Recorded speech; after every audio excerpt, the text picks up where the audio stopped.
ഷീജാസ് ക്രിയേഷൻസിലേക്ക് എല്ലാവർക്കും സ്വാഗതം.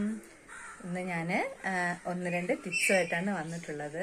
അപ്പം നമുക്ക് ടിപ്സ് മുഴുവനായിട്ട് നിങ്ങളെല്ലാവരും കാണണം. വ്യൂസൊക്കെ വന്നിട്ട് അതങ്ങ് ഓട്ടോമാറ്റിക്കലി വ്യൂസൊക്കെ ഡിലീറ്റ് ആയിക്കൊണ്ടിരിക്കുകയാണ്. എനിക്ക് അറിഞ്ഞുകൂടാ എന്താണ് സംഭവിച്ചുകൊണ്ടിരിക്കുന്നതെന്ന്. അപ്പം നമുക്ക് വീഡിയോയിലേക്ക് പോകാം. ഇപ്പം നമ്മുടെ വീട്ടില് പഴയ സോക്സ് ഒക്കെ കാണുമല്ലോ, പിള്ളേരുടെ യൂണിഫോമിന്റെ പഴയ സോക്സും ഒക്കെ കാണുമല്ലോ.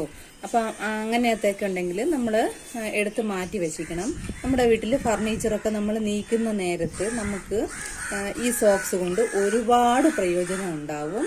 അതെന്താണെന്ന് കാണാം.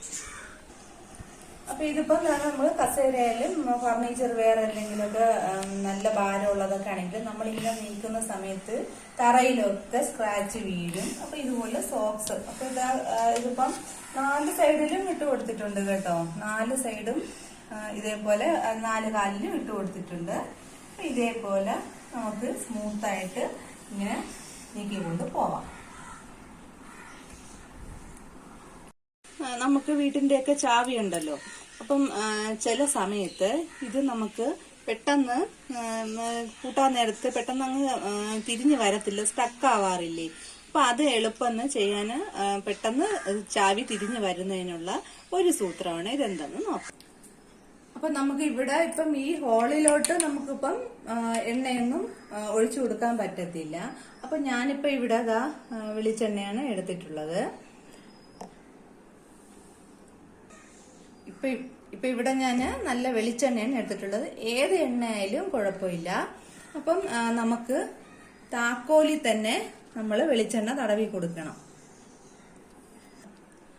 അപ്പൊ ഈ താക്കോലിൽ തന്നെ താക്കോലിന്റെ ഈ ഒരു ഭാഗം ഉണ്ടല്ലോ, ഇവിടെ തന്നെ വെളിച്ചെണ്ണ തേച്ച് കൊടുത്തിട്ട് ഇതേപോലെ ചെയ്താൽ മതി. ഇതിപ്പം ഞങ്ങൾക്കാണെങ്കിൽ ഡബിൾ ലോക്കാണ്. അപ്പൊ ചില സമയത്ത് പെട്ടെന്ന് സ്റ്റക്കായി അങ്ങിരിക്കും. അപ്പൊ ഇങ്ങനെ ചെയ്ത് കൊടുത്തത് കാരണം എന്ന് വെച്ചാൽ നമുക്കിപ്പോ ഒരിക്കലും ഇതിന്റെ അകത്ത് ഈ ഹോളിന്റെ അകത്തോട്ട് എണ്ണയൊന്നും തടവി കൊടുക്കാൻ പറ്റത്തില്ല.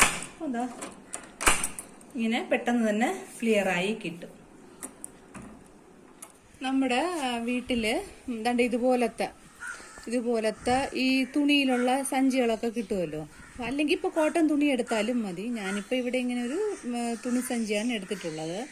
അപ്പം ഞാൻ ഈ തുണി സഞ്ചി ഒന്ന് കട്ട് ചെയ്ത് എടുക്കുകയാണ്. എനിക്ക് ഒരു കുറച്ച് ഭാഗം കട്ട് ചെയ്തെടുത്താൽ മതി കേട്ടോ. അപ്പം ഞാനിപ്പോൾ ഇവിടെ അത് കുറച്ച് കട്ട് ചെയ്തെടുത്തിട്ടുണ്ട്. അപ്പം ഇതിലോട്ട് ഞാൻ കുറച്ച് പൊടിയുപ്പ് ഇട്ട് കൊടുക്കുകയാണേ. കുറച്ച് പൊടിയുപ്പ്. ഈ പൊടിയുപ്പിൽ കുറച്ച് കൂടുതലിട്ടാലും കുഴപ്പമൊന്നുമില്ല. അപ്പം ഇതിലോട്ട് ഇനി മണത്തിന് വേണ്ടി നമുക്ക് എന്ത് വേണമെങ്കിലും ആഡ് ചെയ്യാം. ഇപ്പം ഞാനിവിടെ കംഫർട്ടാണ് ഒഴിച്ചു കൊടുക്കുന്നത്. പകരം നിങ്ങൾക്ക് ഷാമ്പു വേണമെങ്കിലും, നല്ല മണമുള്ള ഷാമ്പു ഒക്കെ ഉണ്ടല്ലോ, അത് വേണമെങ്കിലും ആഡ് ചെയ്യാം. ഞാനിവിടെ ഇപ്പോൾ കുറച്ച് കംഫർട്ടാണ് ഒഴിച്ചു കൊടുക്കുന്നത്. അപ്പോൾ ഇത് നന്നായിട്ടൊന്ന് മിക്സ് ചെയ്ത് കൊടുക്കാം. ഇനി പ്രത്യേകിച്ച് പരിപാടിയൊന്നുമില്ല. ഇതിനൊന്ന് ഇങ്ങനെ ഒന്ന് പിടിച്ചിട്ട് കിഴി പോലെ നമ്മൾ പണസഞ്ചിയൊക്കെ കെട്ടൂലേ, അതുപോലെ ഒരു കിഴിയാക്കണം. അത്രയേ ഉള്ളൂ. ഇതിന് നമുക്ക് അടുക്കളയുടെ ജനാലയിൽ അല്ലെന്നുണ്ടെങ്കിൽ നമുക്ക് റൂമിൽ ജനാലയിലോ കൊണ്ട് കെട്ടിക്കൊടുക്കാം. അടുക്കളയിലൊക്കെ ആകുമ്പോൾ കുറച്ചുകൂടെ നല്ലൊരു മണം കിട്ടും. കാരണം എന്ന് വെച്ച് കഴിഞ്ഞാൽ മീനൊക്കെ നമ്മൾ പൊരിക്കുമ്പോൾ അടുക്കളയിൽ ഒരു സ്മെല്ല് എപ്പോഴും നിൽക്കുമല്ലോ.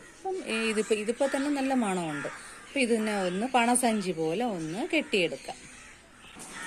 ഇതേപോലെ ജനാലയിൽ കെട്ടി വെച്ച് കൊടുത്താൽ മതി.